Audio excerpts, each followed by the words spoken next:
तीनों नदियां हमने डिटेल से पढ़ ली है। ठीक है, चलिए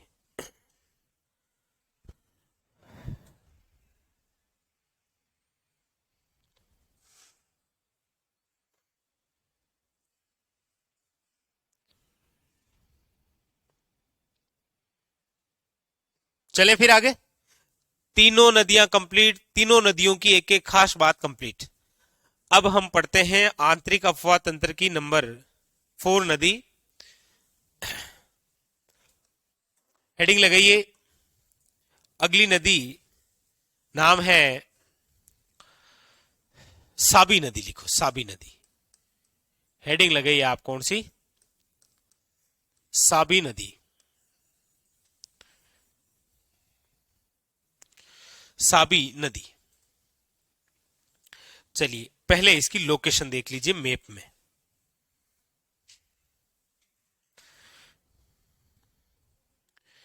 साबी नदी और इसकी लोकेशन है ये,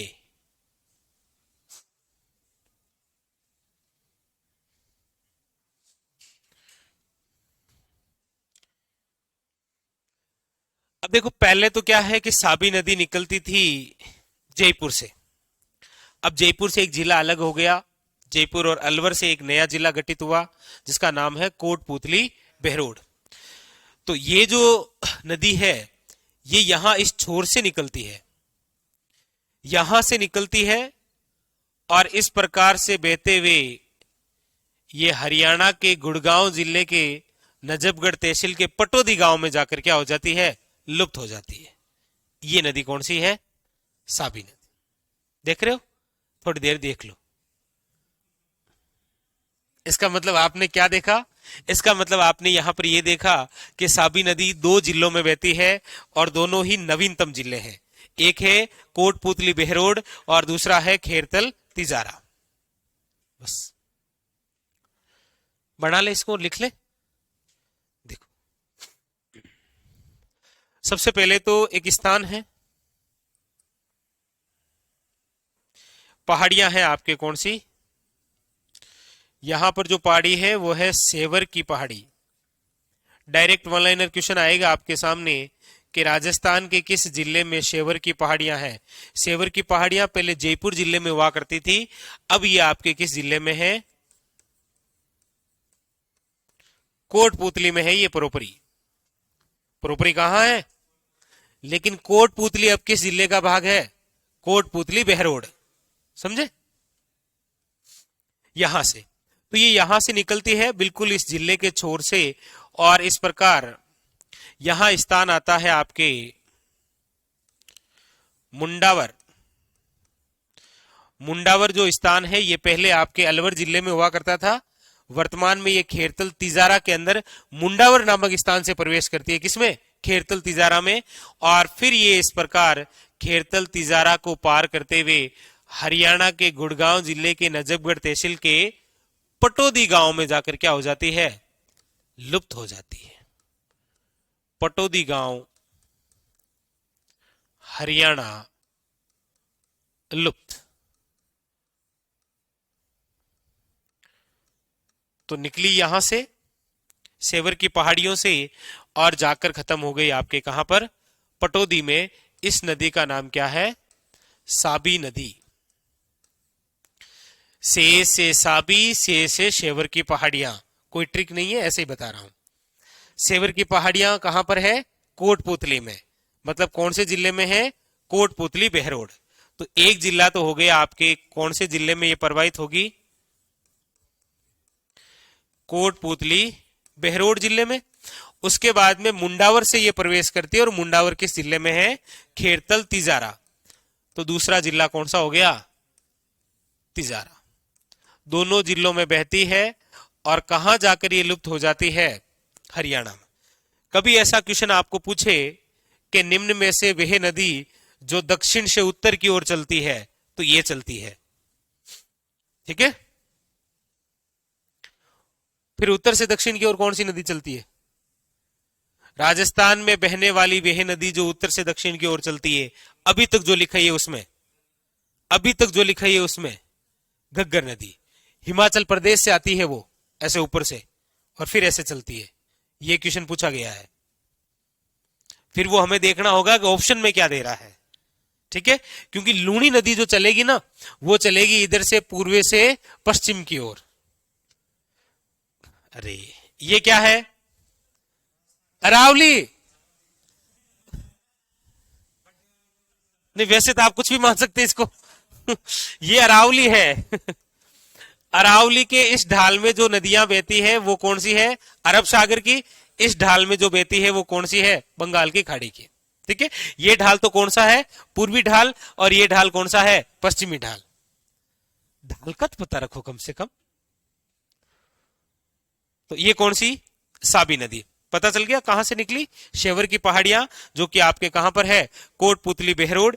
यहां से निकलकर मुंडावरिस्तान, जो वर्तमान खेरतल तिजारा है, वहां प्रवेश करती है। और उसके बाद में हरियाणा के आपके पटौदी गांव, ये पटौदी गांव नजफगढ़ तहसील में है। नजफगढ़ तहसील आपके गुड़गांव जिले में है। गुड़गांव आपके कहां है? हरियाणा में। यहां पर क्या हो जाती है? लुप्त हो जाती है। ठीक है, अब देखो इसके अलावा और इंपॉर्टेंट बात। इसके अलावा इंपॉर्टेंट बात यह है कि इसी साबी नदी पर एक सभ्यता है, और इसी सभ्यता का नाम है जोधपुरा सभ्यता। पहले आप पढ़ते थे जोधपुरा सभ्यता जयपुर, अब जोधपुरा सभ्यता कहां पर है? केबी, कोटपुतली बहरोड। ठीक है, इसके अलावा आपको याद रखना है कि इसी साबी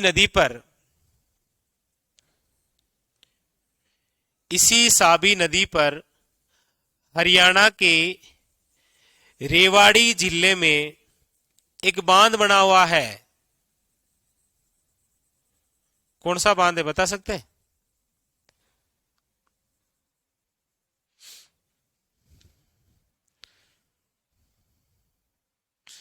बताओ। वैसे हमारे राजस्थान में नहीं है वो बांध, वो हरियाणा के रेवाड़ी में है। क्या है? कभी नाम सुना है ऐसा? नहीं, बहुत मैं बताऊंगा नाम कैसा है। ऐसे पूछ रहा हूं पहले।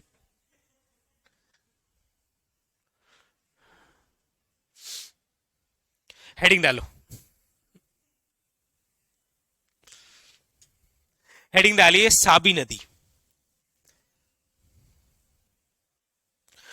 चिंता नहीं करनी है, कुछ टेक्निकल इश्यू था इसलिए पहले क्लास आप तक नहीं पहुंच पाई। अब पहले क्या धुंध आ गई थी ना, तो आप तक आ नहीं रही थी बीच में। अब धुंध हट गई है, हमारी टीम ने हटा दी है कैसे भी करके। तो जैसे ही ये क्लास खत्म होगी ना, उसके बाद में जो बाकी वाला वीडियो है वो आपको मिल जाएगा। ठीक है, आप समझिए कि आपकी क्लास साबी नदी से ही शुरू हुई है। हेडिंग डालिए साबी नदी। डाल ली? शाबाश। लिखिए सबसे पहला कौन सा बिंदु? अन्य नाम लिखो। साबी नदी इसका अन्य नाम। साबी नदी का अन्य नाम लिखिएगा साहिबी नदी। ऐसा कभी तूफान उठा देगा वो, ध्यान देना पड़ेगा भाई, इतनी दार तो नहीं दिया था।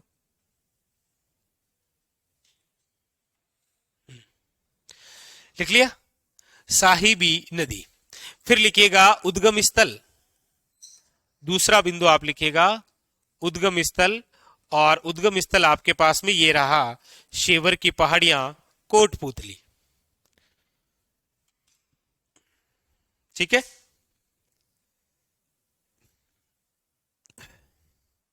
लिख लिया भाई।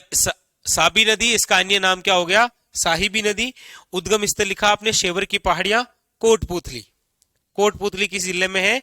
कोटपुतली बहरोड में। यह बताने की आवश्यकता नहीं है, ये लिख लिया। उसके बाद में फिर लिखो बहाव क्षेत्र। बहाव क्षेत्र, ये तीसरा पॉइंट। तीसरा पॉइंट लिखिएगा बहाव क्षेत्र। और बहाव क्षेत्र में दो जिलों के नाम लिख लीजिए। एक लिखिएगा कोटपुतली बहरोड, और डैश करके लिखिएगा खेरतल तिजारा। ठीक है,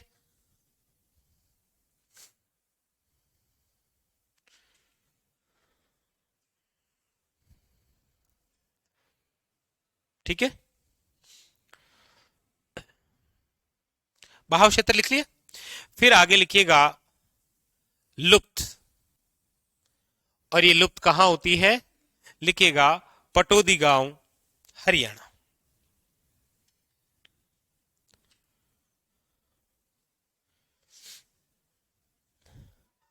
लिखिएगा लुप्त कहां होती है, ये पटौदी गांव हरियाणा में। लिख लिया।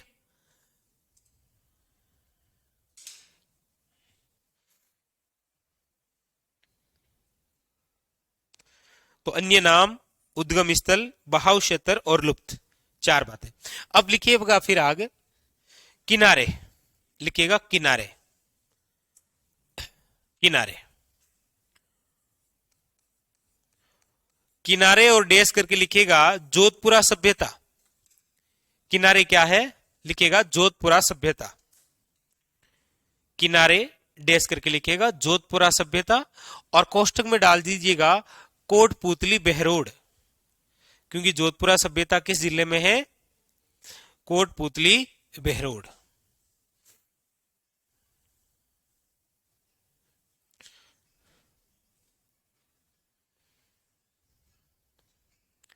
लिख लिया।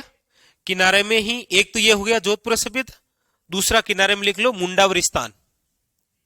किनारे में एक तो क्या लिख लिया आपने, जोधपुरा सभ्यता लिख लिया, दूसरा लिखो ये रहा मुंडावर। और ये मुंडावर आपके किस जिले में है, खेरतल तिजारा। इस मुंडावर की कला संस्कृति की दृष्टि से कोई इंपॉर्टेंस है, आप कहेंगे बिल्कुल है।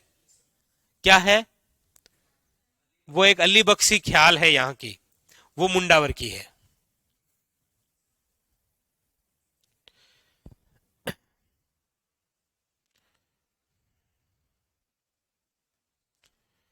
सुनील, महल जो है वो आपको राजा और महाराजा जब पढ़ाएंगे हिस्ट्री में उस समय करवाएंगे साथ में, ठीक है, क्योंकि कोई ना कोई महल है, उसका निर्माण किसी ना किसी राजा ने करवाया है।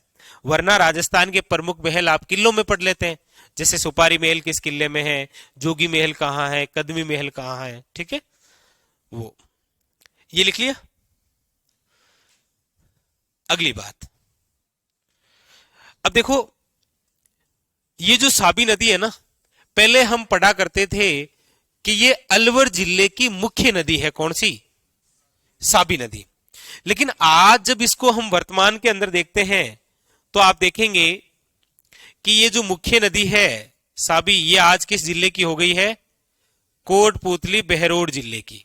लिखो, नहीं मिटा दूंगा, लिखो, लिखो। अगली लाइन से लिखिएगा कि ये कोटपुतली बहरोड जिले की क्या है, मुख्य नदी।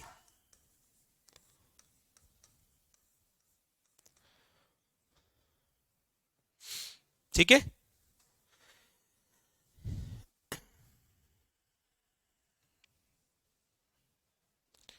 ऐसा कहते हैं कि मुगल बादशाह जब अकबर आए थे तो अकबर ने इस नदी पर बांध बनाने की बहुत कोशिश की थी, लेकिन बांध बना नहीं पाए थे, क्योंकि इस नदी को कहा जाता है विनाश लीला नदी।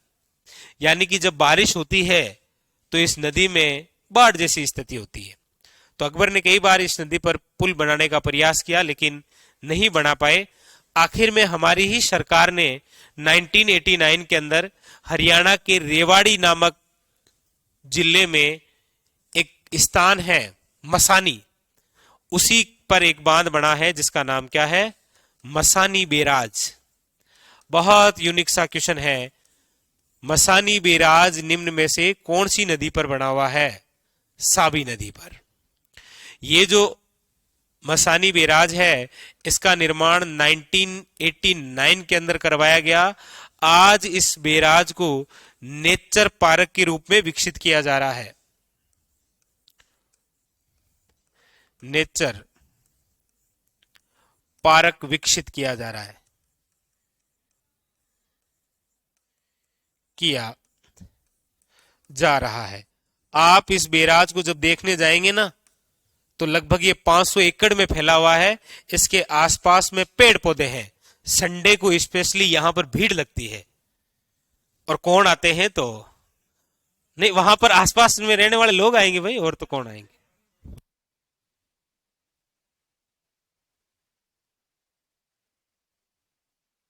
सच में हकीकत में संडे के दिन इस मसानी बैराज के आसपास का जो क्षेत्र है बहुत ही खुशनुमा होता है। इसीलिए क्या पार्क विकसित किया जा रहा है? Nature park. प्राकृतिक जो नजारा है ना वहां पर पेड़ पौधों का, देखने लायक है।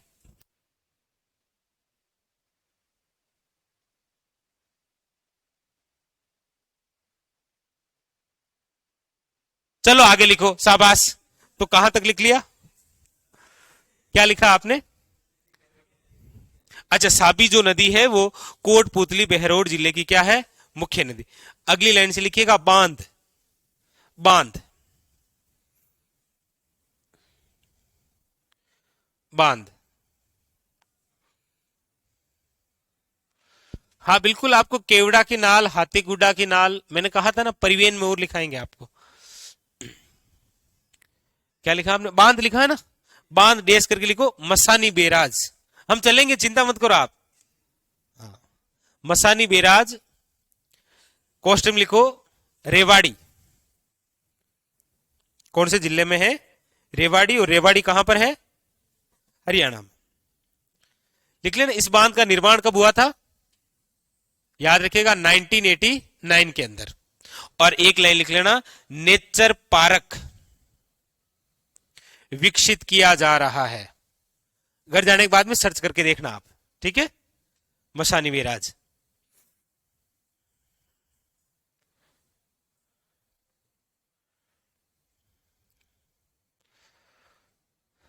तो कैसी लगी साबी नदी की बातें आपको? अरे बोलो।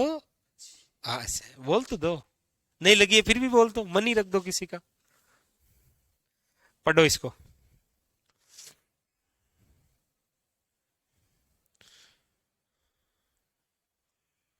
सही है सब कुछ? बहुत यूनिक क्वेश्चन है।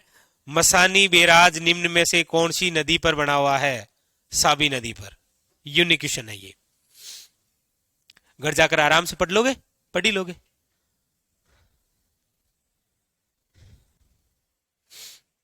ठीक है। हाँ। बिल्कुल। लिख लिया? चले आगे फिर। देखो तो हंकारा ना पड़ो कि हाँ सर आगे चलो आगे चलो। मैं फिर बेग भी चलूंगा, पीछे पूछूंगा। हाँ आगे ही चलो। पीछे पूर्वी मैदानी प्रदेश में हमसे कुछ पूछना मत। हाँ। चलो।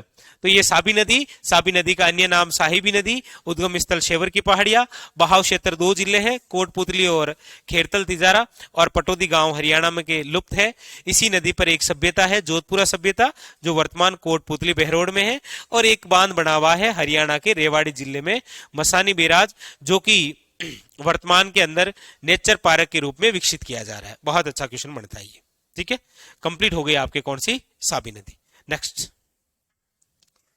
अब देखिए आगे आप समझिए।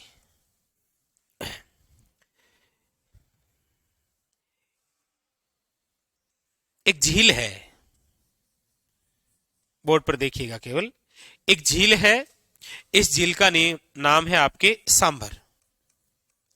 कौन सी झील है? सांबर झील। सांबर झील वर्तमान के अंदर किस जिले में है? तो आप सब जानते हैं, जयपुर ग्रामीण।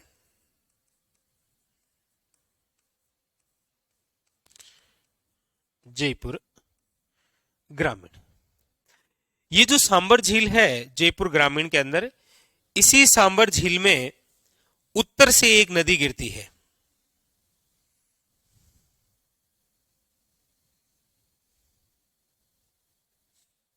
ये इस प्रकार से सांबर झील के उत्तरी भाग से इसमें एक नदी आकर गिरती है।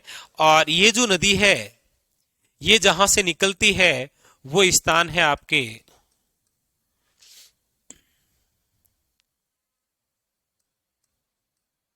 मनोहरपुरा। और ये कहां पर है?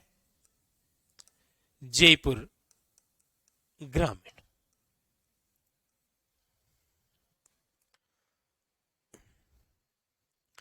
मनोहरपुरा, ये क्या है?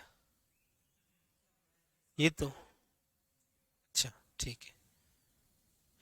मनोहरपुरा स्थान है कहां पर? जयपुर ग्रामीण। वैसे ये मनोहरपुरा की पहाड़ियां कहलाती है, जो कि कहां पर है, जयपुर ग्रामीण। यहीं से एक नदी निकलती है और इसी नदी का नाम है आपके मेंथा नदी। मेंथा नदी बोल देते हैं या फिर इसे ही बोल देते हैं मेंढा नदी। तो मेंथा नदी या जो मेंढा नदी है ये आपके मनोहरपुरा पहाड़ियां जयपुर ग्रामीण से निकलती है और उसके बाद में ये बीच में एक और जिले से गुजरती है। ये जो जिला है ये है आपके नवीनतम जिला जिसका नाम है डीडवाना कुचामन। डीडवाना कुचामन से होते हुए फिर ये सांबर में गिरती है और सांबर कहां है, जयपुर ग्रामीण में।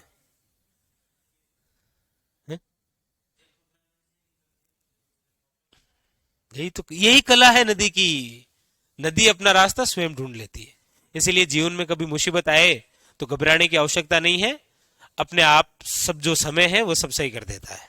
ठीक है, तो आपको पूछा जाता है कि ऐसी एकमात्र नदी जो जयपुर ग्रामीण से डीडवाना कुचामन से होते हुए वापस जयपुर ग्रामीण में आती है वो कौन सी नदी है, मेंथा नदी। ये इसीलिए है क्योंकि आप सांबर झील जब पढ़ेंगे ना तो सांबर झील का विस्तार आप डीडवाना कुचामन में भी पढ़ेंगे, सांबर झील का विस्तार आप जयपुर ग्रामीण में भी पढ़ेंगे। यहां पर एक स्थान है डीडवाना कुचामन जिले का, वो है नावा। कौन सा स्थान है, और ये जो नावा स्थान है लूणवा के जैन मंदिरों के लिए प्रसिद्ध है। जैसे हमने पढ़ा है ना कि काक ने सांबर झील में सर्वाधिक लवणता लाने का कार्य, लवणता लाने का कार्य कौन सी झील करती है, मेंथा नदी। तो ये तो हुई सांबर, ये हुई कौन सी दिशा, उत्तर। तो ऐसा क्वेश्चन पूछा जाता है कि सांबर झील में उत्तरी दिशा से कौन सी नदी आकर विलय होती है, याद रखना है मेंथा। उसी प्रकार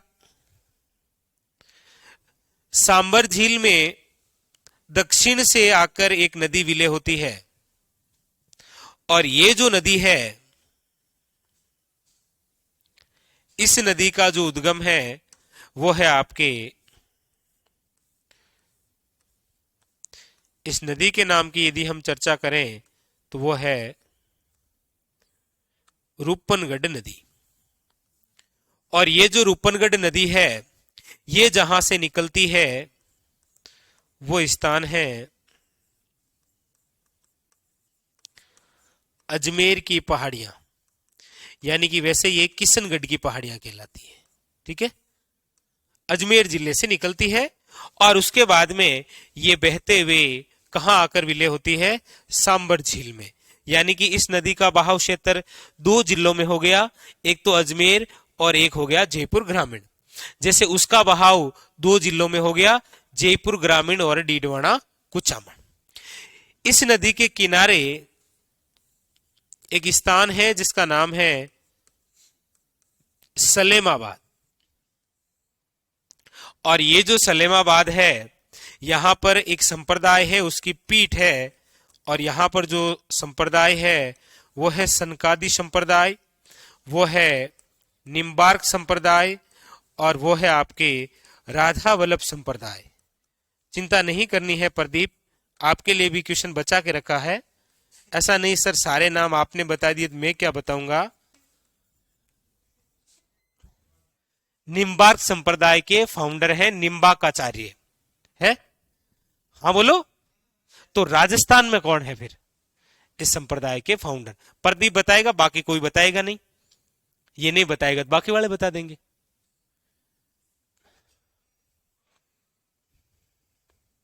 शाबाश, बिल्कुल शाबाश, आचार्य परशुराम।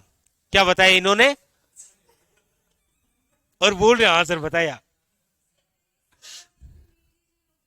ना, ना खारी, क्योंकि इसके आसपास का जो एरिया है वो खारा है ना। जैसे ये भूमि खारी है तो यहां पर बहने वाली नदी भी क्या होगी, खारी होगी। जैसे हम पढ़ेंगे आगे कि विश्व की एकमात्र ऐसी नदी है जो आधी मीठी है और आधी खारी है, मतलब खाटी मीठी है। वो एकमात्र नदी है विश्व की, कौन सी है वो? लूणी नदी है। हमारे राजस्थान में सब मिलेगा, जो कहीं नहीं मिलेगा वो। और जीवन का असली मजा खट्टे में है, हाँ, बोलते हैं ना से। तो देख लो, सांबर है आपके सामने। और उत्तर दिशा से कौन सी नदी आकर मिलती है? मैंथा। और दक्षिण से कौन सी नदी आकर मिलती है? रूपनगढ़। क्वेश्चन यही इंपॉर्टेंट है, सांबर झील में उत्तर दिशा व दक्षिण दिशा से कौन कौन सी नदियां आकर मिलती है?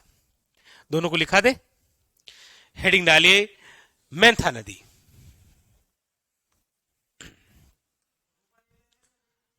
हाँ वो आगे बिल्कुल, ये रूपनगढ़ है। अभी दिखा देंगे। हेडिंग डालो मैंथा नदी, मैंथा नदी।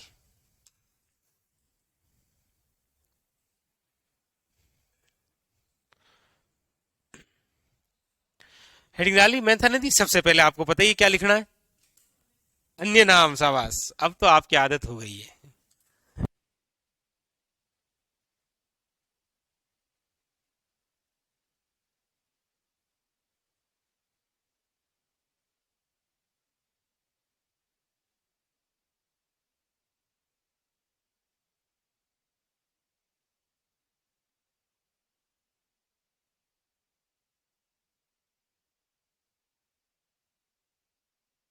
ये नाम लिखो, अन्य नाम लिखो मेंढा नदी। मैंथा नदी का अन्य नाम क्या है? याद रखिएगा, मेंढा नदी। ये रहा देखो आपका मेंढा, मतलब मैंथा नदी का अन्य नाम क्या है? कई बार ऑप्शन में मैंथा ना आकर के आ जाता है मेंढा नदी। ठीक है, फिर लिखो उद्गम। पहला हो गया है आपके सीक्वेंस में लिखने का तरीका, आप धीरे धीरे समझ ही गए हैं। अन्य नाम हो गया है, उसके बाद में उद्गम स्थल। और उद्गम स्थल के अंदर आपको दिख रहा है कौन सी पहाड़ियां हैं? मनोहरपुरा पहाड़ियां। लिखिए मनोहरपुरा की पहाड़ियां, कोष्टक में डाल दिएगा जयपुर ग्रामीण। मनोहरपुरा पहाड़ियां, कोष्टक में जयपुर ग्रामीण।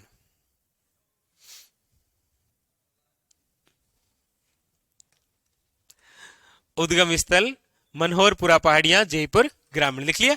फिर लिखो बहाव क्षेत्र। बहाव क्षेत्र यानी कि कौन कौन से जिलों में ये बहती है? बहाव क्षेत्र। हाँ मेघाराम, वो क्या है कि आपके जैसे क्लास खत्म होगी ना, पूरी क्लास आपको मिल जाएगी। ठीक है, चिंता नहीं करनी है। कुछ टेक्निकल इश्यू था ना, इस वजह से। बहाव क्षेत्र, तो बहाव क्षेत्र के अंदर आप डेस करके लिखिएगा जयपुर ग्रामीण वे डीडवाना कुचामन। लेकिन आपको ऐसा लिखना है, आपने क्या लिखा? जयपुर ग्रामीण तो लिख लिया ना, जयपुर ग्रामीण वे नावा, ये नावा, और फिर कोष्टक में डाल दो डीडवाना कुचामन, ताकि आपको पता रहे कि ये जो नावा तहसील है ये पहले नागौर जिले में थी, अब ये किसमें है? डीडवाना कुचामन में।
तो आपके 3 नंबर पॉइंट हो गया है बहाव क्षेत्र। ठीक है, अगला लिखिएगा आप विले। अगला बिंदु आप क्या लिखेंगे? विले, और डेस करके लिखिएगा सांबर झील। सांबर झील, विले डेस करके लिखिएगा सांबर झील। विले डेस करके लिखना है, सांबर झील लिखा, फिर कोमा लगा के लिखो उत्तर दिशा से। सांबर झील के उत्तर दिशा से विलय होती है कौन सी नदी? याद रखिएगा मैंथा नदी।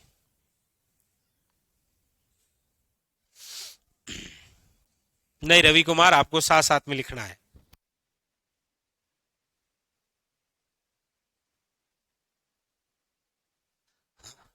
अगली लाइन से लिखो किनारे। ये लिख लिया ना, विलय किसमें है? सांबर झील में। कोमा करके आपने लिखा होगा उत्तर दिशा। अब आप लिखिएगा किनारे, और किनारों में आप क्या लिखेंगे? ये लूणवा के जैन मंदिर, कोष्टक में लिखना है नावा। लूणवा के जैन मंदिर, कोष्टक में आपको क्या लिखना है? नावा। नावा, ठीक है, नावा। हाँ,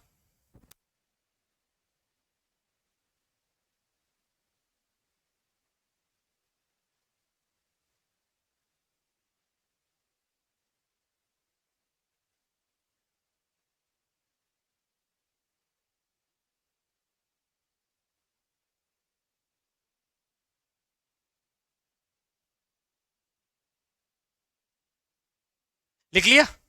फिर क्या है, बस किनारे हो गया। हाँ,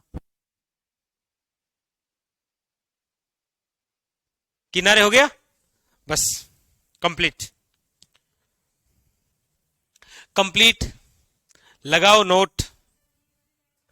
हाँ, नोट में ये, हाँ नोट लगा के लिखो। Note, NOT, note. और लिखो सांबर झील में, नोट में लिखो सांबर झील में सर्वाधिक, सांबर झील में सर्वाधिक लवणता लाने वाली नदी, डेस करके नाम लिखना है आगे, मेंथा नदी। ठीक है, सांबर झील में सर्वाधिक लवणता लाने वाली कोई नदी है तो वो आपके कौन सी है? याद रखिएगा, मेंथा नदी। क्लियर? तो बस ये आपके कंप्लीट हो चुकी है कौन सी नदी? मेंथा नदी, यानी कि मेंढा नदी की एक एक बात कंप्लीट। ठीक है, अब आप हेडिंग डालिए रूपनगढ़ नदी। अब आप हेडिंग डालिए रूपनगढ़ नदी।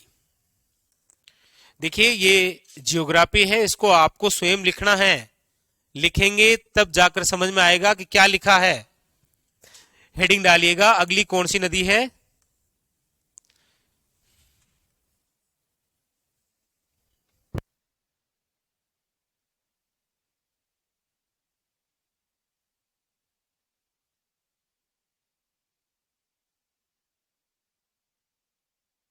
हेडिंग डालिए रूपनगढ़ नदी। ये रही, देखो हेडिंग डालिए रूपनगढ़ नदी।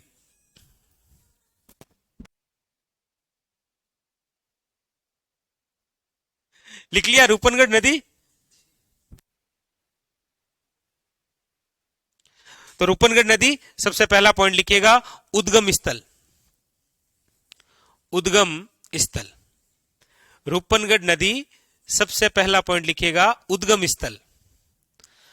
और डेस करके लिखिए अजमेर की पहाड़ियां। अजमेर की पहाड़ियां,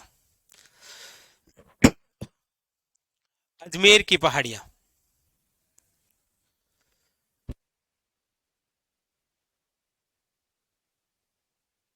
लिख लिया, उद्गम स्थल अजमेर की पहाड़ियां। फिर लिखिएगा बहाव क्षेत्र।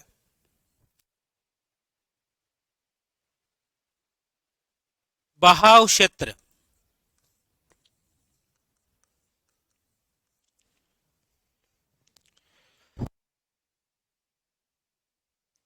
बहाव क्षेत्र, बहाव क्षेत्र। इसमें लिखिएगा अजमेर व जयपुर ग्रामीण। बहाव क्षेत्र में आप लिखिएगा अजमेर व जयपुर ग्रामीण। लिख लिया?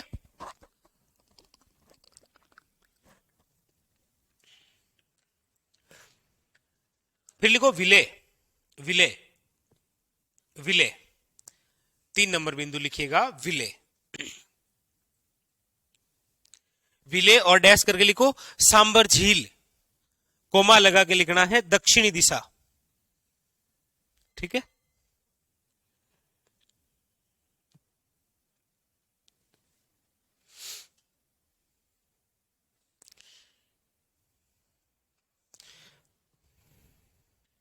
लिख लिया? लिखो फिर 4 नंबर पॉइंट, वही किनारे। किनारे क्या है? किनारे डैश करके लिखो सलेमाबाद। किनारे डैश करके लिखना है सलेमाबाद। ये सलेमाबाद स्थान कहां है? अजमेर में। क्वेश्चन लिखो अजमेर।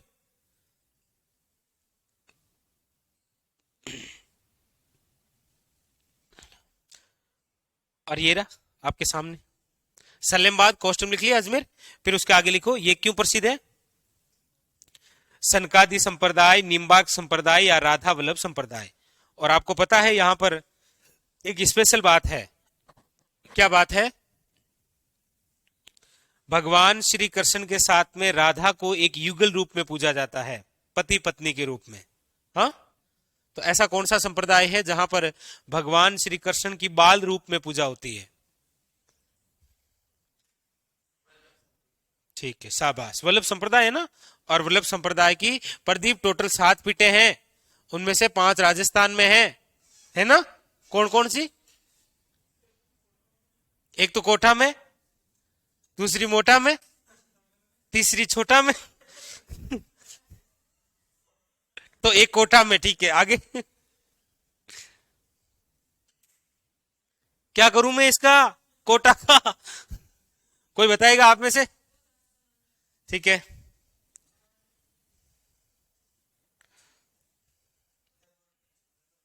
एक कोटा, 2, 3 हो गई। एक मैं बता देता हूं, एक डीग में, एक और कहा है?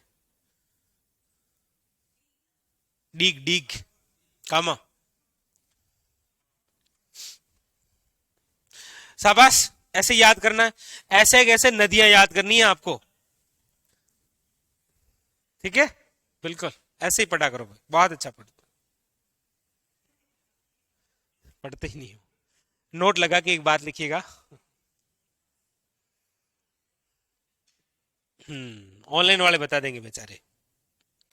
लिख लिया ये? इसके बाद में आप नोट करके एक बात लिखिए, लिखिएगा। अच्छा, वहां पर ये बोर्ड इसीलिए ले कर रहा था क्योंकि 2 नदियां फिर झील फिर पानी ज्यादा हो गया। इसमें लिखो नोट करके।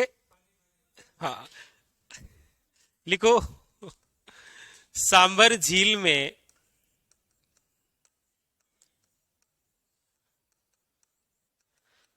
आने वाली या सांबर झील में विलय होने वाली नदियां। सांबर झील में विलय होने वाली नदियां।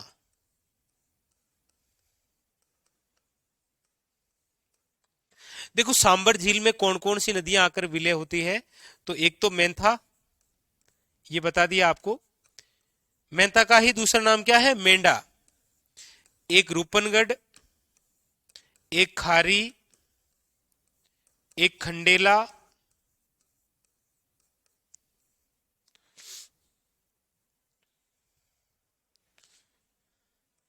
एक मेघना और एक है तुरेंतमती। ये लो, ये सांबर झील में विलय होने वाली नदियां हैं।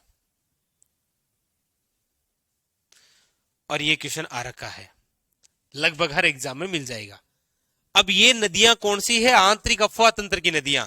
इसलिए आपको पूछता है कि देश में यानी कि भारत में आंतरिक अफवाह तंत्र की सबसे बड़ी झील कौन सी है? सांभर, क्योंकि आंतरिक अफवाह तंत्र है ही केवल राजस्थान में। ठीक है, चलिए बधाई हो, आपकी क्या हुई है? चलो आपके सांबर झील होने पर बधाई।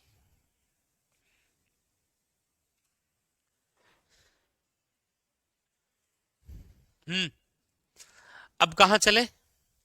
वहीं जहां रूपा रेल बहती है। कितनी नदियां हुई? 6 हो गई।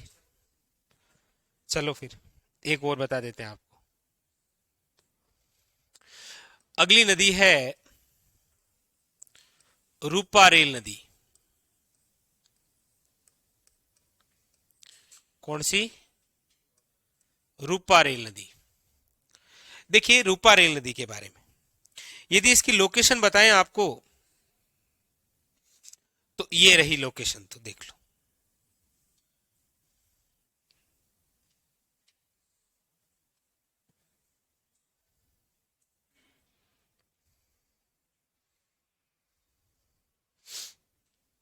जी यहां अलवर,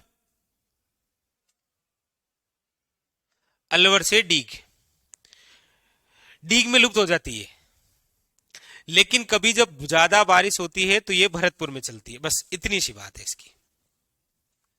अलवर, डीग और भरतपुर, ये नदी है आपके कौन सी? रूपा रेल। ठीक है।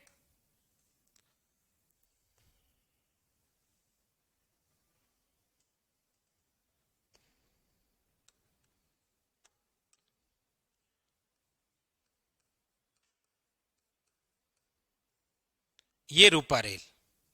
बस खुश? बेचारे। देखो रूपा रेल नदी,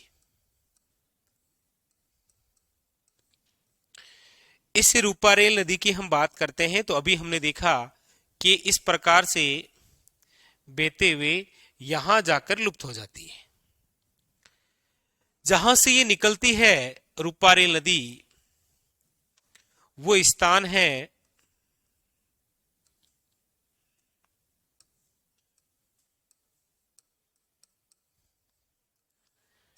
उदयनाथ की पहाड़ियां। और उदयनाथ की पहाड़ियां हैं थानागाजी तहसील में, और थानागाजी है अलवर में।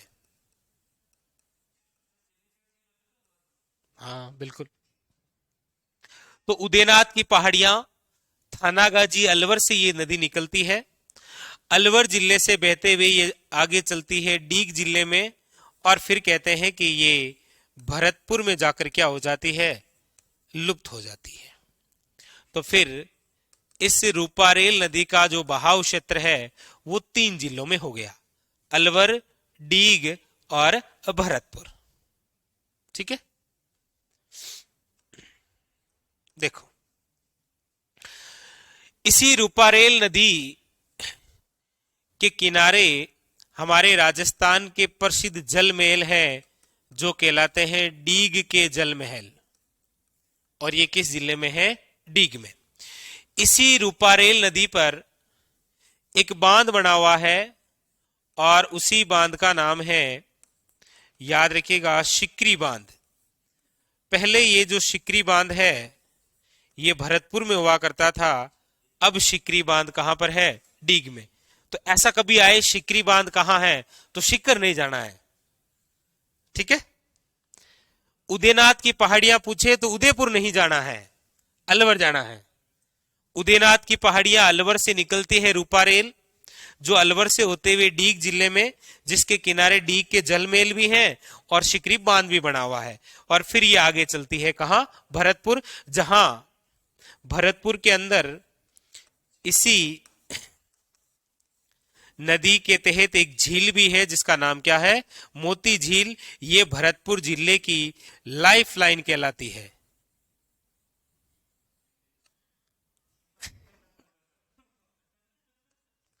क्या कहलाती है? नहीं नहीं, मुझे लिखना आता है। हाँ ऐसे बात नहीं है, इंग्लिश नहीं आती है। क्या कहलाती है? शाबाश प्रदीप, हिंदी में लिख दिया। ठीक है। क्या कहलाती है? Life line. मोती झील भरतपुर की क्या कहलाती है? Life line. और आपको याद रखना है कि इसी भरतपुर जिले में, इसी नदी के किनारे एक सभ्यता है जिसका नाम है नोहे सभ्यता।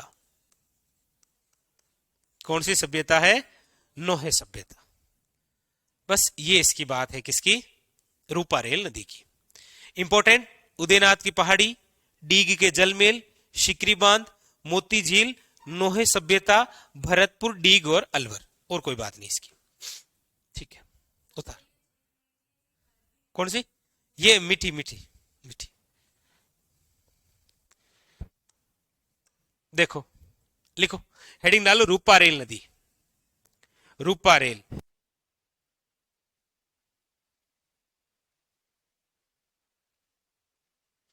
तो हेडिंग डालिए रूपारेल नदी, और पहला फैक्ट आपको पता ही है, क्या आ जाएगा?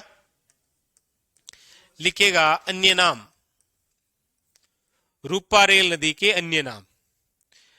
रूपारेल नदी का अन्य नाम है, इसे कहा जाता है रूप नारायण नदी। क्या कहा जाता है? रूप नारायण नदी। ठीक है। दूसरा, इसी नदी का नाम है वराह नदी। वराह नदी, इसी का नाम है लशवारी नदी।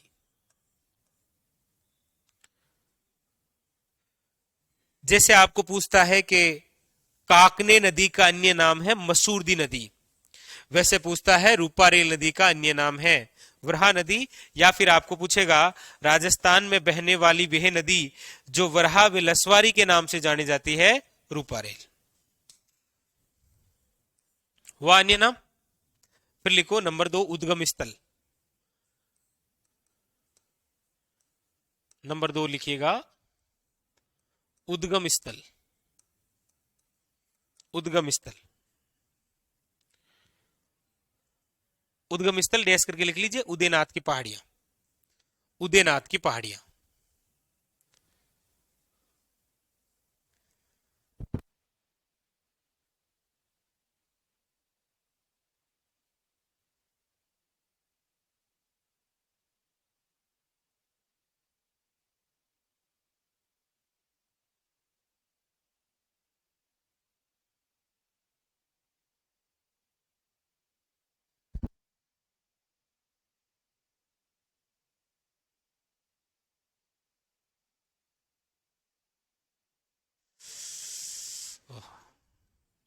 उद्गम स्थल, उद्गम स्थल डैश करके लिखा, उदयनाथ की पहाड़ियां, अलवर। लिख लिया। अगला लिखो बहाव क्षेत्र। बहाव क्षेत्र, अगला बिंदु लिखिएगा बहाव क्षेत्र।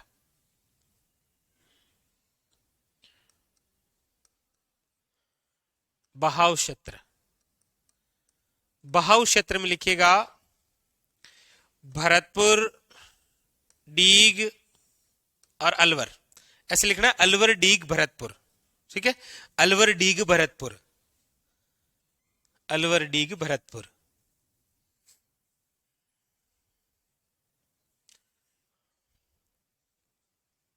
लिख लिया। देखो, मैं यहां पर आपको ये नहीं लिखा रहा हूं कि रूपारेल नदी कौन से संभाग का भाग है, मतलब आपको आना चाहिए। नहीं लिखा रहा हूं मतलब आपको तो आना चाहिए ना, क्योंकि जिले तो लिखा रहा हूं, और ये जिले तब लिखा रहा हूं जब आपको पहले संभाग लिखा दिए मैंने। अब जैसे प्रदीप अभी बता, जयपुर संभाग में कौन से जिले आते हैं भाई, इनको बताना थोड़ा प्रदीप। बिल्कुल, शाबाश। कौन कौन से?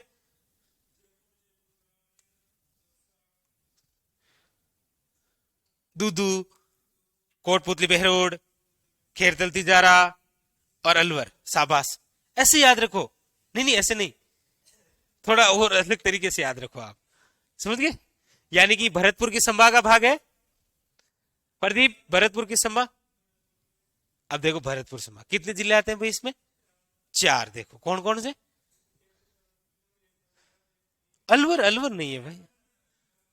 भरतपुर, डीग, खेरदल, तिजारा नहीं, वो उधर है। फिर तो काफी हो गई ये तो। अब 4 ही, 4 ही हुई है। तो शाबाश, याद रखना। देखो भरतपुर, डीग, सवाई माधोपुर, गंगापुर सिटी, करौली और धौलपुर, छह आते हैं, ठीक है, छह आते हैं। बहाव क्षेत्र लिख लिया, उसके बाद में लिखिएगा लुप्त, फिर लिखिए लुप्त, बहाव क्षेत्र लुप्त।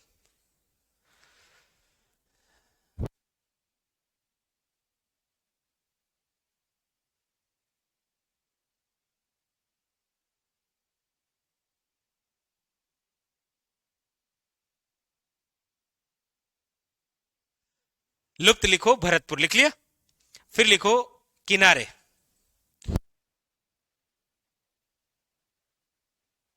किनारे,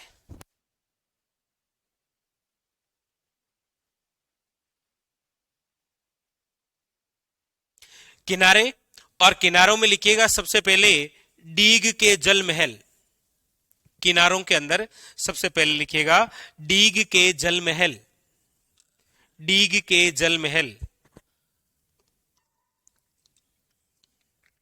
लिख लिया। फिर लिखो अगला बिंदु बांध, बांध लिखो, बांध, बांध ये रहा आपके सामने शिकरी बांध, लिखो बांध डेस करके शिकरी बांध, और शिकरी बांध किस जिले में है, डीग में, लिखो, लिख लिया। फिर अगली लाइन से लिखो, हाँ सभ्यता, अगली लाइन से लिखो सभ्यता, इस नदी के किनारे एक सभ्यता भी तो विकसित है, सभ्यता डैश करके लिखो नोहे सभ्यता, और नोहे सभ्यता आपके किस जिले में है, भरतपुर में। जैसा कि प्रदीप को पता है, इस नोहे सभ्यता का दूसरा नाम क्या है, 5 सांस्कृतिक युगों की सभ्यता, शाबाश।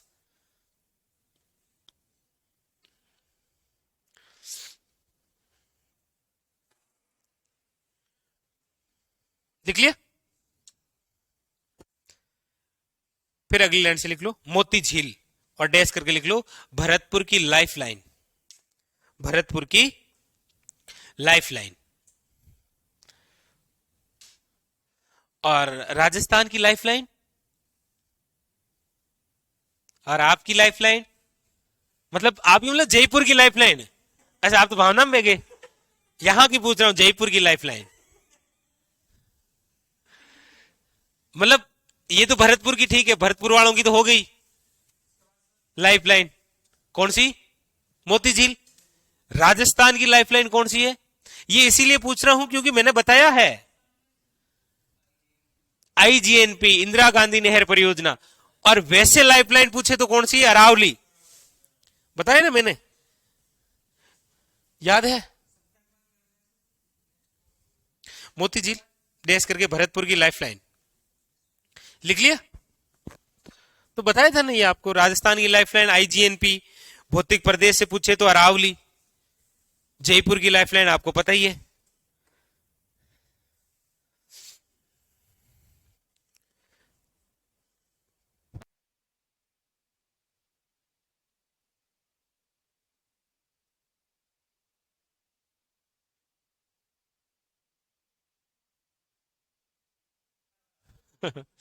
लिख लिया।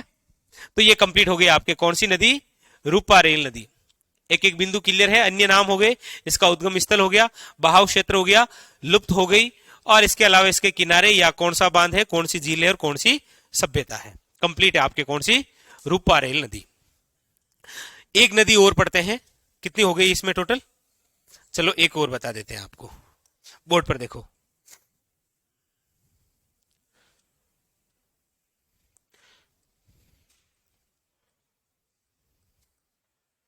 द्रियवती नदी,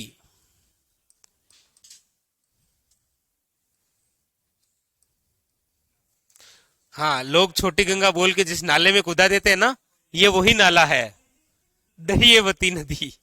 इसको देखो, इस दरियवती नदी की हम बहाव क्षेत्र की बात करते हैं तो देखो इसको, ये निकलती कहां से है दरियवती नदी, तो ये निकलती है वैसे नाहरगढ़, नाहरगढ़ की पहाड़ियां है ना, आपको तो पता ही है नाहरगढ़ पहाड़ियों की ऊंचाई कितनी है, भाई आपको तो पता ही है ना कि नाहरगढ़ की जो पहाड़ियां उसकी ऊंचाई कितनी है, क्योंकि 3 एक साथ लिखाए थे मैंने, आपको याद हो तो मैंने आपको लिखाया था भानगढ़, लिखाया था जयगढ़, लिखाया था नाहरगढ़। मैंने कहा था नाहरगढ़ का आंकड़ा तो इतना शानदार है कि इसकी ऊंचाई 599 मीटर है। जयपुर जो है 648 है, ये 649 मीटर है। लिखा है ऐसा कुछ? लिखाया। उत्तरी अरावली में 10 चोटियां लिखाई थी मैंने आपको, रघुनाथगढ़ से लेकर नाहरगढ़ तक। रघुनाथगढ़ की ऊंचाई कितनी है? 1055। और नाहरगढ़ की ऊंचाई कितनी है प्रदीप? शाबाश, 500। तो मतलब ये कहां से निकलती है? नाहरगढ़ से। नाहरगढ़ कहां है? जयपुर जिले में, ठीक है, जयपुर। उसके बाद में फिर ये नदी बहते बहते जाती है जमुआ रामगढ़ में। कहां तक जाती है? जमुआ रामगढ़। और ये जो जमुआ रामगढ़ है ये आपके कहां पर है? याद रखिएगा, जयपुर ग्रामीण में। यानी कि ये दो जिलों में बहती है, जयपुर व जयपुर ग्रामीण। जमुआ रामगढ़ के अंदर इसी नदी पर एक बांध बना हुआ है जिसका नाम है कानोता बांध। यूनिक सा क्वेश्चन है, निम्न में से कानोता बांध किस जिले में है? जयपुर ग्रामीण। आज वर्तमान के अंदर ये छोटी गंगा है, यानी कि अमानी शाह का क्या कहलाता है? नाला है ये। आप जब गोपालपुरा बाईपास आएंगे तो इस नाले की खुशबू आपको अपने आप पता चलेगी कि ये वही दरियावती नदी है। ये दरियावती नदी तभी बहती है जब बारिश होती है। इसका संरक्षण का कार्य किया था वसुंधराजे सिंधिया ने, फिर आई नहीं वो कभी। और आज वर्तमान के अंदर इसी अमानी शाह के नाले को गुजरात की जो साबरमती नदी है ना, साबरमती नदी की तर्ज पर पर्यटकों के लिए पर्यटक स्थल बनाने की बात चल रही है। फिर आप नाले पर आएंगे ना तो आपको अच्छा लगेगा, अभी ठीक नहीं लगेगा, बाद में आएंगे तो आपको अच्छा लगेगा। लिख लो नाला, हेडिंग ना लो, दरियावती नदी। बिल्कुल, घूमने क्यों नहीं जाते? आप क्या सोचते नाला है इसका मतलब कोई नहीं जाएगा? लोग वहां वहां चले जाते हैं जहां जहां नाला होता है।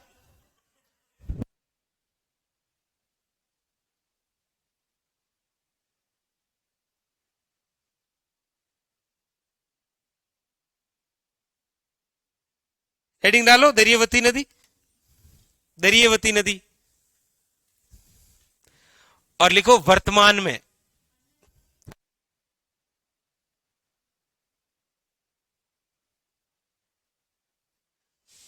अन्य नाम भी लिख लो, कोई दिक्कत नहीं, अन्य नाम या वर्तमान।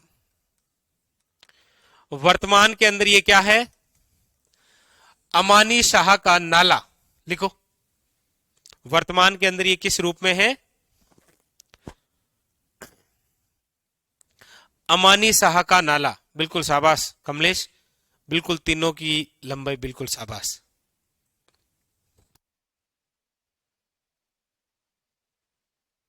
तो वर्तमान के अंदर क्या हो गया? अमानी शाह का नाला हो गया। फिर लिखिएगा उद्गम स्थल, दरियावती नदी का लिखिएगा उद्गम स्थल। उद्गम स्थल के अंदर लिखिएगा नाहरगढ़।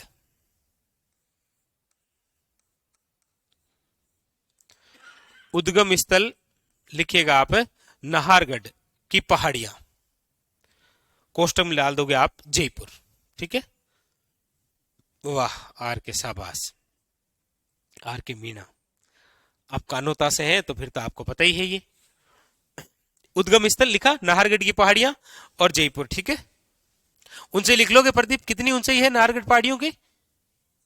शाबाश, 599, याद हो गया। इसीलिए पूछता हूं ताकि याद हो जाए बार बार, ठीक है।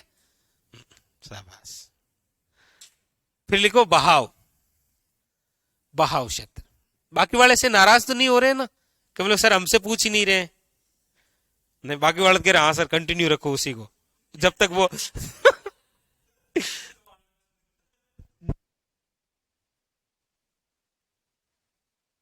सही है।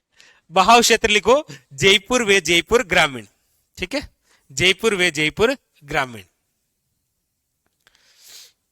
जयपुर वे जयपुर ग्रामीण, जयपुर वे जयपुर ग्रामीण।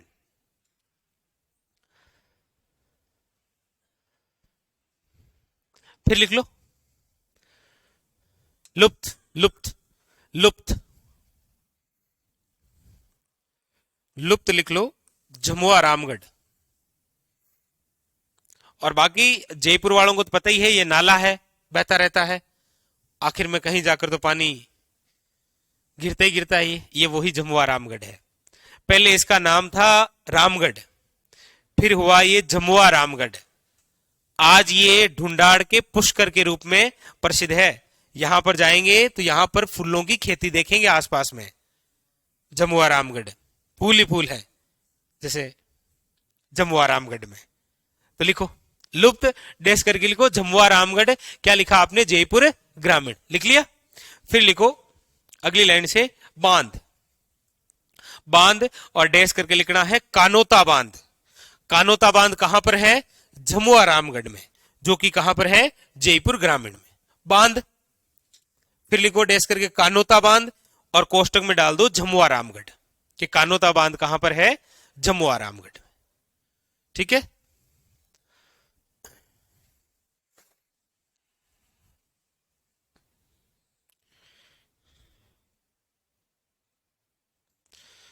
बस ये आपके कंप्लीट। तो इसी के साथ में आंतरिक अफवाह तंत्र की जो नदियां हैं वो कंप्लीट हो गई है। एक एक बिंदु आपको बता दिया, बिल्कुल नवीनतम 50 जिलों के अनुसार पढ़ रहे हैं हम। ठीक है, 50 जिले ही हैं। 3 जिले जिनकी घोषणा हुई है वो बने नहीं है अभी, और वो बन भी जाएंगे तो इस पूरे आंतरिक अफवाह तंत्र में बीच में कहीं नहीं आएंगे वो, क्योंकि उनका अलग ही है। ठीक है, चलो बस।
चलो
बस कंप्लीट। तो इसी खुशी में, इसी उत्सव में हेडिंग डालिए अरब सागर अफवाह तंत्र। ये कंप्लीट हो गया ना, तो इस बात की खुशी तो आपको है ही। चलो इसी को आपके दुगुनी करते हैं।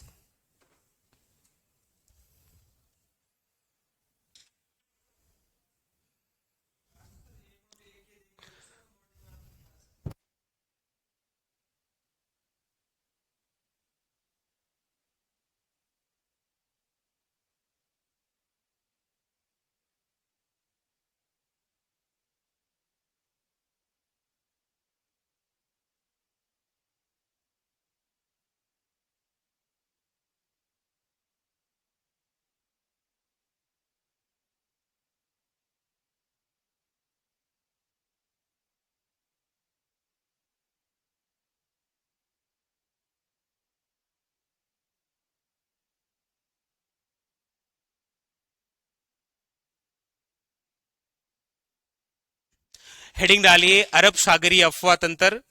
अरब सागरीय अफवाह तंत्र को हम दो भागों में पढ़ेंगे, क्योंकि अरब सागर जो होता है, जैसा कि पिछली क्लास में हमने पढ़ा था कि अरब सागर का जो ऊपरी भाग है, अरब सागर का जो ऊपरी भाग है, उस ऊपरी भाग को कहा जाता है कच्छ का रण।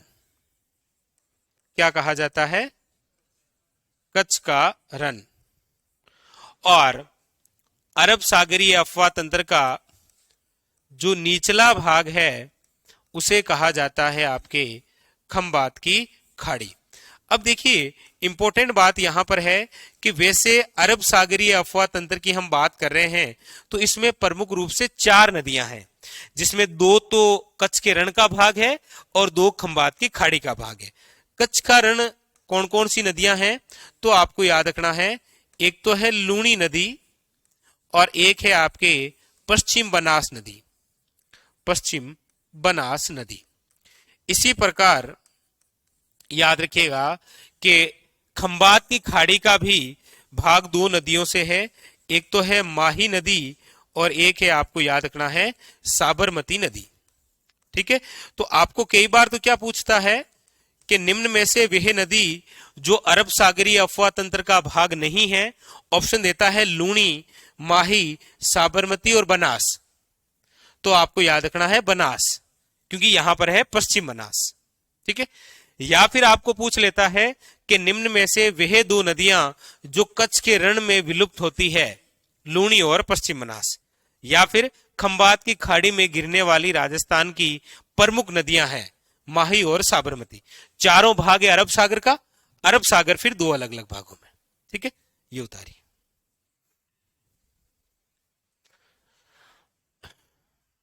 हाँ, मोहित, भरतपुर के अंदर बयाना के आसपास लुप्त हो जाती है। आंतरिक अफवाह तंत्र है ना, उनके कोई फिक्स तो है नहीं, इनका मैं आपको फिक्स बताऊंगा।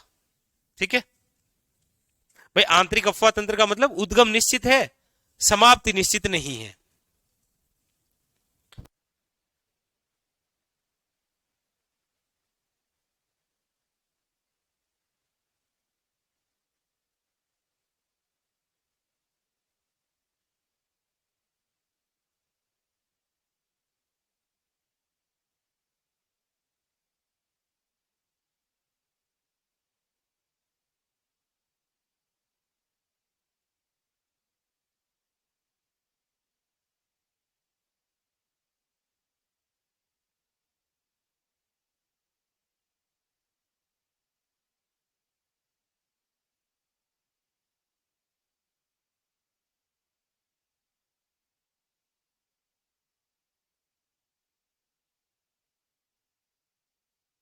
लिखे आगे। पहले बताओ, आपको नदियां समझ में आ रही है ना आराम से? कोई दिक्कत नहीं है? बिल्कुल नवीनतम अपडेट करते। ठीक है, तो फिर ऐसी कौन सी नदी है जिसको वर्तमान के अंदर साबरमती नदी की तर्ज पर पर्यटकों की दृष्टि से बढ़ावा देने के लिए पर्यटन स्थल स्थापित किया जा रहा है? ये मैंने लिखाया नहीं था, सहित बताया था अभी थोड़ी देर पहले। ये देखो, ये तो मतलब क्या है? मतलब ये है कि जब मैं ये नदी पढ़ाऊंगा तो वो जरूर पूछूंगा, प्रदीप। ठीक है, ओके। अब इसमें आप हेडिंग डाल लीजिए सबसे पहले लूनी नदी। चलो आपको लूनी नदी ही बताते हैं।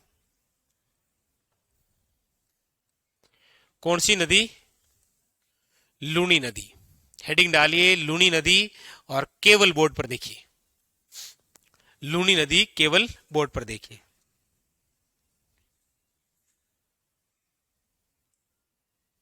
मिल जाएगा, वीडियो कट होते ही पूरा वीडियो आपके पास अवेलेबल होगा। ठीक है, देखिए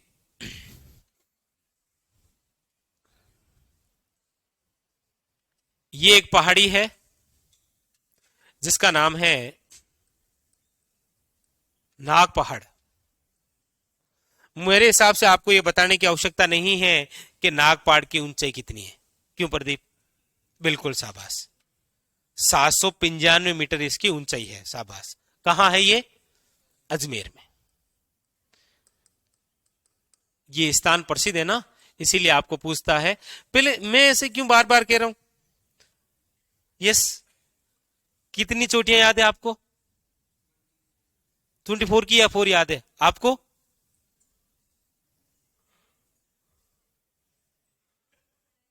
यस मनीष, अच्छा आपने पढ़ा। यस, कहां है चोटियां?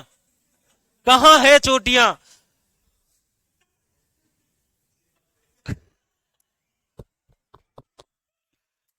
लेकिन याद नहीं है तो कब करने का विचार है? मतलब कोई दिन डिसाइड कर रखा? एक साथ याद नहीं होगी, एक ही साथ लिखाया भी नहीं है, इसीलिए मैंने सिरोही की तो 5 लिखाई, डायरेक्ट याद ही है आपको। गुरु शिखर 1722। दूसरी कौन सी है? शेर 1597। तीसरी कौन सी है? देलवाड़ा 1442। चौथी कौन सी है? अचलगढ़ 1380। और पांचवी कौन सी है? बस खत्म, निकल गई हवा, खत्म। इसीलिए मैंने आपको टुकड़ों में लिखाया है। उदयपुर की आपको 6 चोटियां लिखाई। लिखाई कौन कौन सी? जरगा। बस बस। तो भाई ऐसा कर्म तो। डोरा पर्वत की ऊंचाई कितनी है? डोरा पर्वत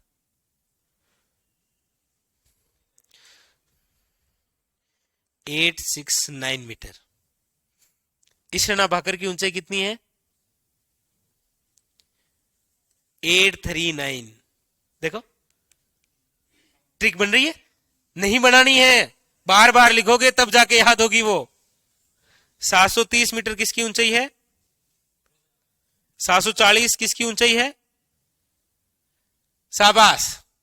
डोसी की पहाड़ी की ऊंचाई हरियाणा में अरावली को क्या बोलते हैं? डोसी की पहाड़ी। जो आपके दिमाग में आई नहीं, ये है उसकी।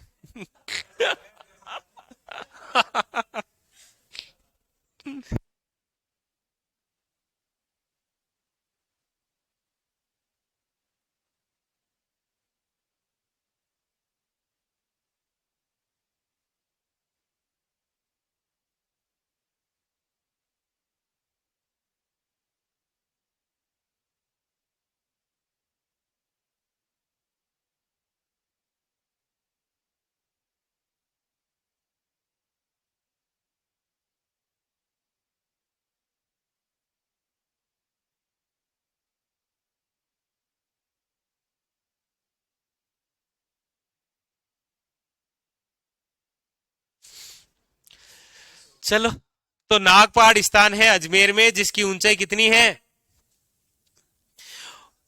और एक है आपके यहां पुष्कर की पहाड़ियां। कौन सी है? और आप देखेंगे कि ये जो दोनों लोकेशन मैंने बनाई है, ये दोनों ही आपके किस जिले में है? अजमेर में। पुष्कर की पहाड़ियां और एक तरफ लिखा है मैंने नाग पहाड़ियां। याद रखना है आपको कि इसी पुष्कर की पहाड़ी से एक जलधारा बहती है और इसी जलधारा का नाम है सरस्वती नदी। क्या नाम है? सरस्वती नदी। और नागपाड़ से भी एक धारा बहती है और इसी धारा का नाम है सागरमती। क्या नाम है? ये सागरमती नदी है, ये सरस्वती नदी है। ये दोनों जहां मिलती है वो स्थान है अजमेर का गोविंदगढ़। कौन सा स्थान है? गोविंदगढ़। और ये गोविंदगढ़ आपके कहां पर है?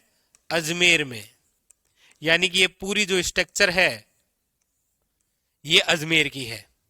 नागपाड़ से आती है सागरमती, पुष्कर की पहाड़ियों से आती है सरस्वती। दोनों धाराएं मिलती है गोविंदगढ़ में।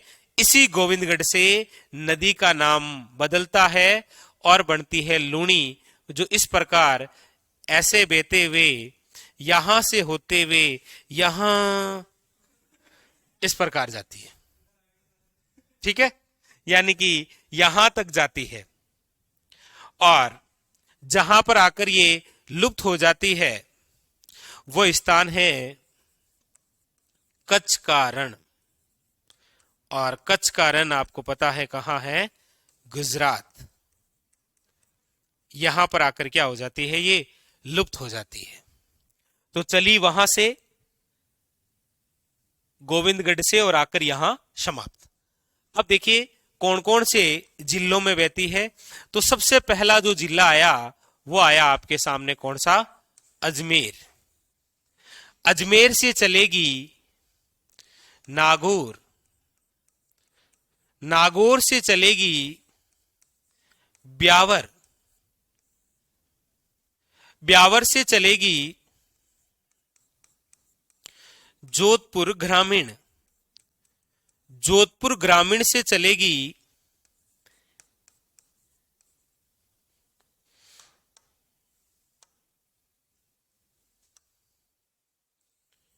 बाड़मेर, बाड़मेर से चलेगी बालोतरा, बालोतरा से चलेगी सांचौर, सांचौर से चलेगी गुजरात। यानी कि कितने जिलों में बहाव है? अजमेर, नागौर, ब्यावर, जयपुर ग्रामीण, बाड़मेर, बालोतरा, सांचौर। और पहले यही नदी अजमेर, नागौर, पाली, जोधपुर, बाड़मेर और झालोर 6 जिलों में बहा करती थी। अब इसमें 2 जिले आप नहीं देख पा रहे हैं अपनी आंखों से, एक तो पाली और एक कौन सा? जालोर। लेकिन ऐसा कहते हैं कि पाली का एक स्थान है चोपड़ा, वहां से ये नदी गुजरती है। लेकिन अभी ये जो हम पढ़ रहे हैं ना, ये सैटेलाइट के आधार पर है। हमारी टीम जाती है उसके आधार पर अभी ये केवल कितने जिलों में है? 7 जिलों। अजमेर,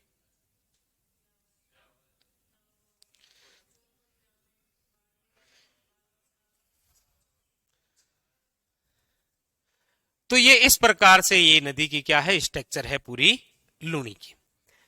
इसमें देखिएगा यहां बालोतरा, यहां से इस नदी का जो पानी है वो खारा हो जाता है। क्या हो जाता है? खारा। क्वेश्चन यही है, खारा क्यों हो जाता है?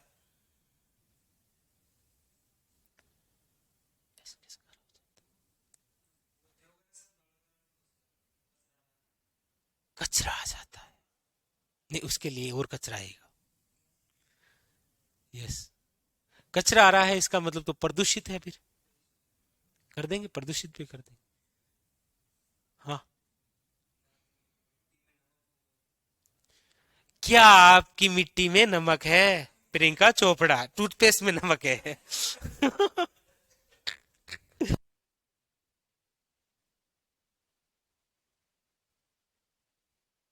अब बस बिल्कुल ठीक है आपकी बात। देखो बालोतरा है, इस बालोतरा में एक झील है कौन सी? बालोतरा में एक झील है जिसका नाम है पंचभद्रा झील, और वो पंचभद्रा झील खारे पानी की है। इसका मतलब आसपास का जो एरिया होगा वो क्या हो जाएगा? खारा, यानी कि भूमि का जो ऊपरी तल है वो क्या होता है, खारा, और उसके ऊपर जब नदी चलेगी तो उसका पानी भी थोड़ा थोड़ा क्या हो जाएगा, खट्टा हो जाएगा। तो इससे पहले तो ये मीठी चल रही थी, उसके बाद में ये क्या चली, पहले तो ये मीठी थी और फिर खाटी हो गई, मतलब खारी हो गई, तो ये क्या हो गई, खट्टा मीठा। विश्व की एकमात्र नदी है। तो बालोतरा के बाद में ये क्या है, खारी। उसके बाद में ये जब सांचोर में यहां बहती है ना, ये इस भाग को कहा जाता है नेहेड़। नेहेड़ या फिर क्या कहलाता है ये, नेड़ा। ये एक शब्दावली है कि नेहेड़ निम्न में से क्या है, तो आपको याद रखना है सांचौर जिले में लूणी नदी का बहाव क्षेत्र क्या कहलाता है, नेहेड़। ठीक है। अब देखो, इसी नदी पर एक बांध बना हुआ है। पहले वो जोधपुर का भाग था, अब ये जोधपुर ग्रामीण का भाग है। और यहां पर जो बांध है, इस बांध का नाम है पिचियाक बांध। कौन सा बांध है, पिचियाक बांध।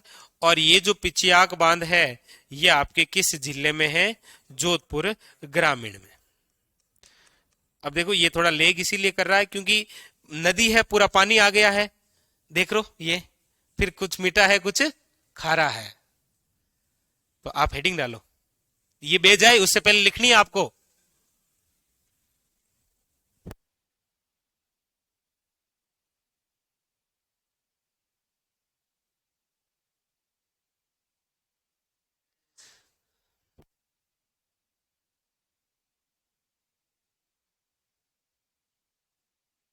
लिखो लूनी नदी।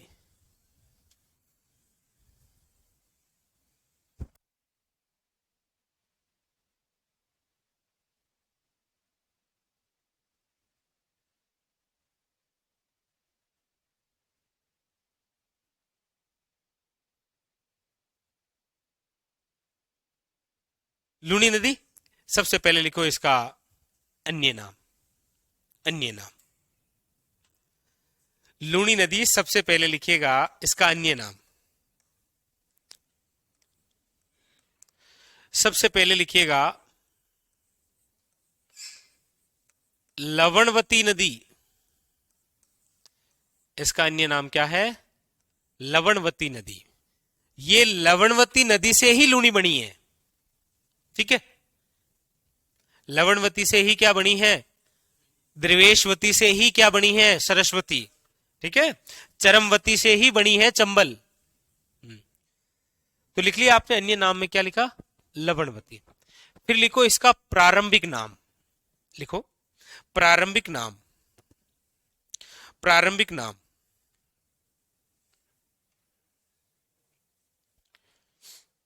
लिखा आपने, प्रारंभिक नाम, और लिख लो ये रहा प्रारंभिक नाम।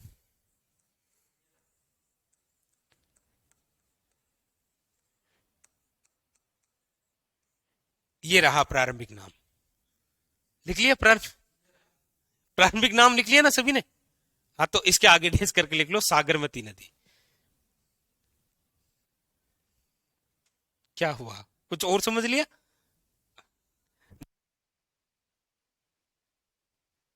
लिख लिया, प्रारंभिक नाम क्या है, सागरमती नदी। अब फिर लिखो अगली लाइन से, कालिदास के अनुसार। कालिदास ने एक लव स्टोरी लिखी थी, कौन सी, कालिदास की प्रसिद्ध लव स्टोरी कौन सी है, जिसमें उन्होंने ये कहा था कि जो नायिका और नायक थे वो इसी नदी के किनारे मिला करते थे। तो उन्होंने अपने उस ग्रंथ में इस लूनी नदी का जो नाम है वो बताया है अंत सलीला नदी। लिखो कालिदास के अनुसार डेस करके लिखना है अंत सलीला नदी।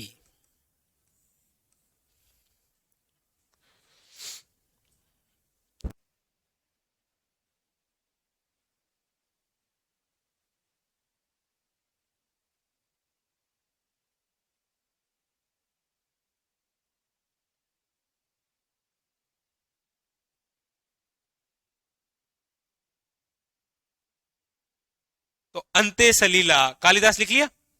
फिर लिखो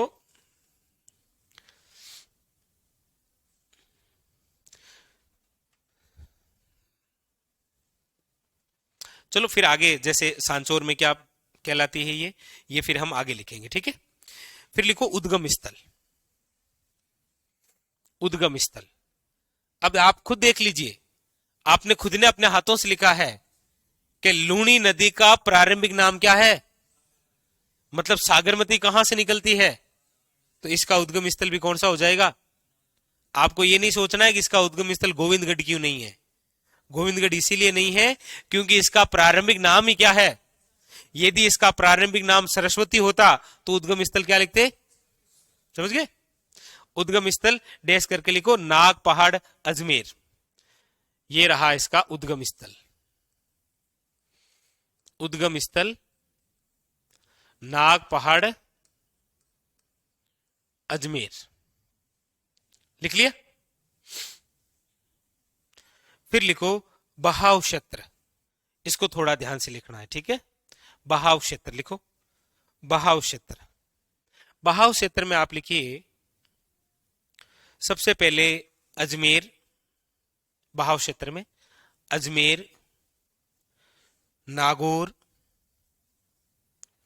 ब्यावर, अजमेर, नागौर, ब्यावर, जोधपुर ग्रामीण, अजमेर, नागौर, ब्यावर, जोधपुर ग्रामीण। फिर लिखना है आपको बाड़मेर, फिर लिखना है बालोतरा, फिर लिखना है सांचौर, ठीक है। फिर लिखना है आपको सांचौर।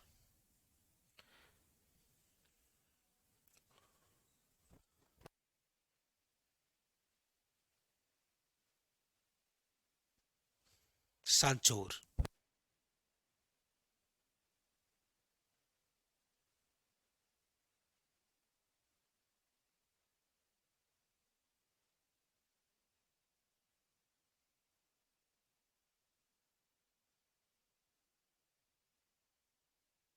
बिल्कुल शाबाश। सांचौर का प्राचीन नाम सत्यपुर, लिख लिया सांचौर। उसके बाद में फिर लिखो समाप्ति स्थल, समाप्ति स्थल। और ये रहा, देखो ये रहा, ये रहा समाप्ति स्थल कच्छ कारण गुजरात, ये रहा, ठीक है। तो चलो आज इसको यहीं रोकते हैं।